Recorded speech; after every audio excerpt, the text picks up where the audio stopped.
I have said this all season, BC. My Rookie of the Year is going to go based on the standings. Okay. Because I think that is how you have the opportunity to measure impact. And the sky's right above them. And the Sky right now are in the playoffs, so you'd have to give the nod in my mind to Angel Reese. Look, really tight, but when you look at where the teams are, and I also went a little deeper and I looked at plus minus, and I also look at net rating.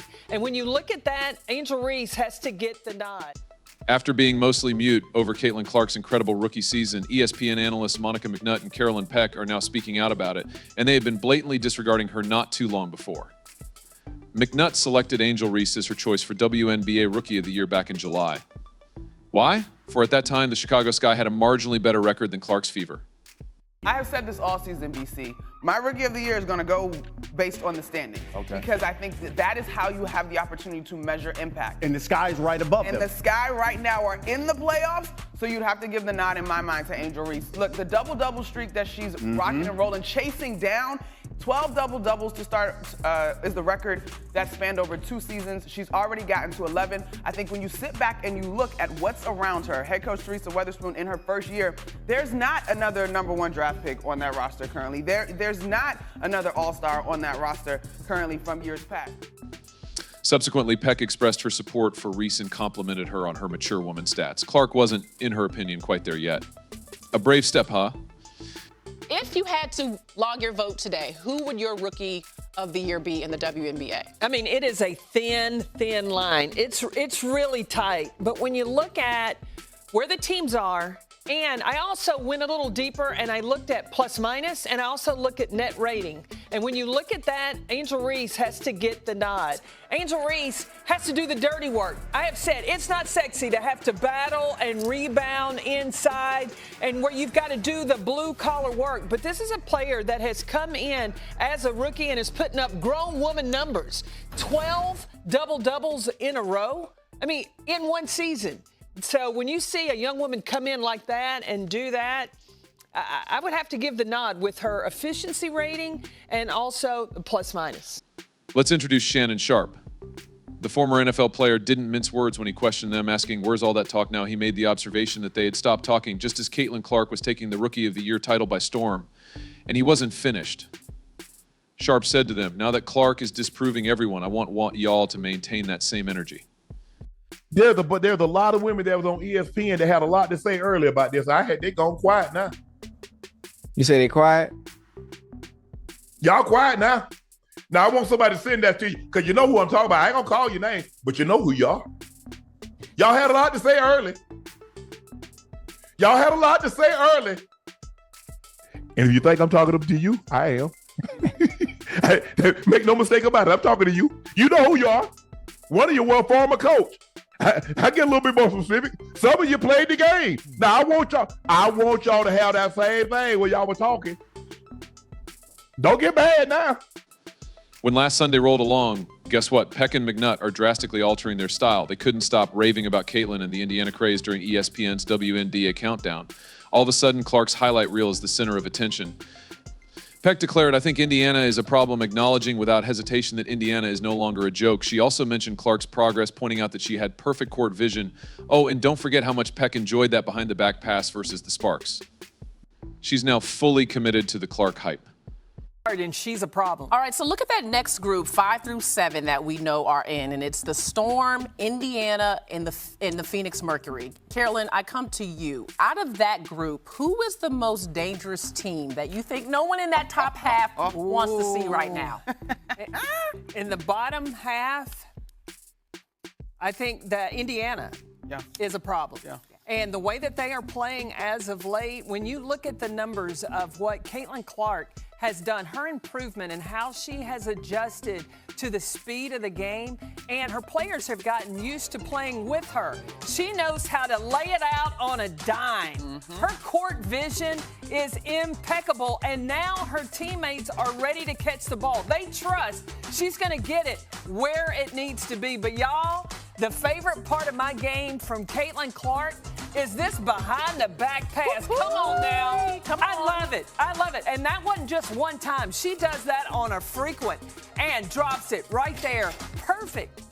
McNutt went on to emphasize how Clark and Aaliyah Boston had developed into the league's second best scoring tandem. Wilson is behind Las Vegas Aces, followed by Jackie Young. McNutt remarked, "They're playing with joy." And it's palpable. Fever is raging right now. I believe we're a Clark-Boston connection. Those two have been the second best scoring duo in the league behind A'ja Wilson and Jackie Young. It has been so incredibly efficient. The last time we were all together for the show, we talked so much about their pick and roll together. But to me, the numbers bear it out. They've been on terrific tear since the All-Star break. But it also looks like they're playing with joy. They are gelling and having fun. Kelsey Mitchell, 25 Got points you. a game in August, had 25 in her game in September. You better watch out for her. And Lexi Hall in the starting lineup. That's a defender group they is need. so fun to watch right now. Basketball icon Shaquille O'Neal. A lifelong Angel Reese fan acknowledged that after seeing Caitlin Clark dominate with 31 points during Indiana's 181-point victory against Chicago on August 30th, his opinion had altered. Shaq gave Clark a claim in an interview with Sports Illustrated on September 5th, stating that she does everything right and recognizing her capacity to make deft plays and persevere under pressure. Some analysts are even bringing up her name in relation to MVP instead of just Rookie of the Year. Yes, you did indeed hear that, MVP. It's the Indiana Fever's first postseason trip since 2016. Of course, Caitlin Clark makes a significant difference. I believe she should be considered for MVP. Rookie of the Year was an obvious choice. However, MVP now has value to a league, to a franchise, and to a team's chances of making the playoffs. They were the first pick. Last year, they were the poorest team. And that has some worth in my opinion. She is now performing at a really high level, so it's normal for her to go for 26 and 12. Those are impressive stats for any player, regardless of their length of league experience. She is now proficient at the game. The race is unquestionable. The year of the rookie is over. They were just 500 the other day for the first time in 2 years when they were 2-2, following what they did to the Sky after winning their fourth straight and after they were over 500. They are engaged in their work. Additionally, Caitlin Clark has 10.6 assists in her last 12 games and 23.4 points, or 47% shooting, to rank second in the WNBA in scoring. Dominates the league. She leads the league in assists. All right, with 9-3 since July 6th, this is the third best record in the WNBA throughout this period. Caitlin Clark has improved her game to a certain extent and has been playing like a pro. There's no disagreement. I know that Angel Reese has been dominating the double-doubles, minus 24 double-doubles in a row, to be exact. She deserves it and gets a lot of credit for it, but Caitlin Clark will take home the Rookie of the Year award. Though Caitlin Clark is being discussed, she is being discussed as the league MVP. I'm not sure whether you guys already know, but she was in the discussion. Caitlin Clark outperforms everyone much sooner than expected. Pondered. And what will happen next year when she might be the best player in the league? If you think the players in this league are a little petty now, and if she prevails in a postseason series, what will happen? Keep in mind that Indiana is a young, developing club. They have a number of former top choices, but none of them are at the peak of their abilities. This is the tour for Taylor Swift's Fearless. She was renowned. The megastar went to her. She's not inside A'ja Wilson anymore. She is a contender for Player of the Month, which is a competition for the title of second most valued and significant player in the league.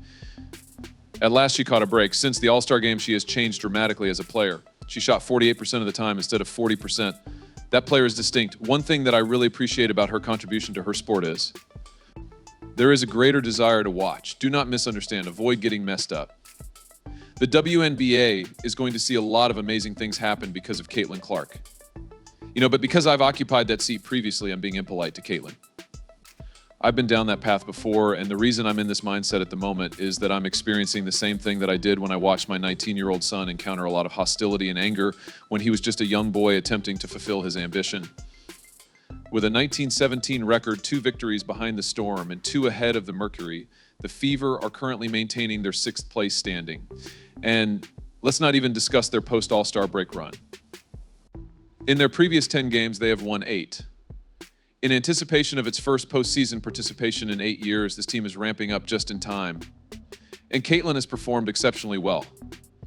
Her averages per game are 19.2 points, 5.8 rebounds, and an incredible 8.5 assists, topping the league. She's shooting almost 35% from beyond the arc and over 42% from the field, too. This newbie is really talented. The Fever are gaining momentum. Clark is at the forefront. Furthermore, don't be shocked if they make. Quite a stir throughout the postseason. They are pursuing those elite teams. Furthermore, this squad and the rookie are only getting started with Clark at the top.